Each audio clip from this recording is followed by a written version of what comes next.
أعوذ بالله من الشيطان الرجيم. بسم الله الرحمن الرحيم. ألم تر أن الله أنزل من السماء ماء فأخرجنا به ثمرات مختلفا ألوانها ومن الجبال جدد بيض وحمر مختلف ألوانها وغرابيب سود ومن الناس والدواب والأنعام مختلف ألوانه كذلك إنما يخشى الله من عباده العلماء إن الله عزيز غفور. إن الذين يتلون كتاب الله وأقاموا الصلاة فأنفقوا مما رزقناهم سرا وعلانية يرجون تجارة لن تبور ليوفيهم أجورهم ويزيدهم من فضله إنه غفور شكور. فالذي أوحينا إليك من الكتاب هو الحق مصدقا لما بين يديه إن الله بعباده لخبير بصير.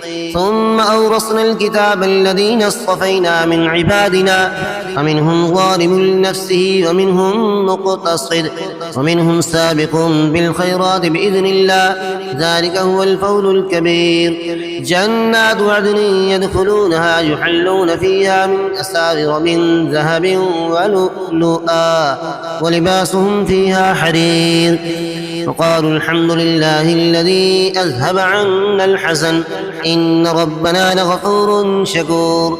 الذي أحلنا دار المقامة من فضله لا يمسنا فيها نصب ولا يمسنا فيها لغوب. والذين كفروا لهم نار جهنم لا يقضى عليهم فيموتوا ولا يخفف عنهم من عذابها كذلك نجزي كل كفور.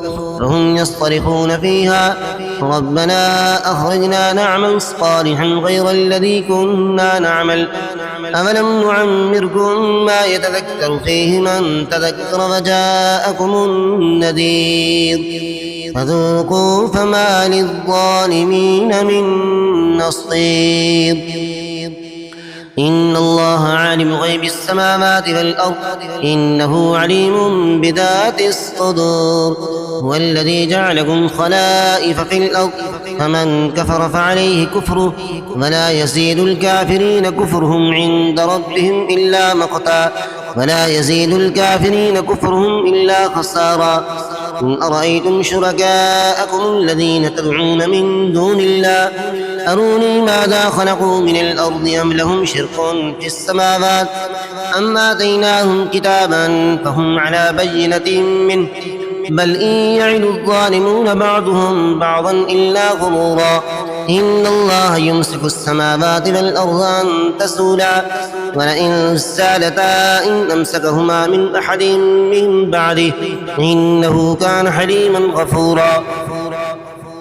وأقسموا بالله جهد أيمانهم لئن جاءهم نذير ليكونن أهدى من إحدى الأمم فلما جاءهم نذير ما زادهم إلا نفورا استكبارا في الأرض ومكر السيء ولا يحيق المكر السيء إلا بأهله فهل ينظرون إلا سنة الأولين فلن تجد لسنة الله تبديلا فلن تجد لسنة الله تحويلا.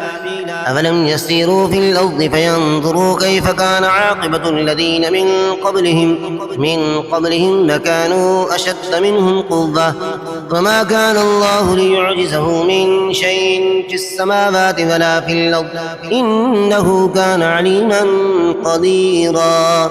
ولو يؤاخذ الله الناس بما كسبوا ما ترك على ظهرها من دابة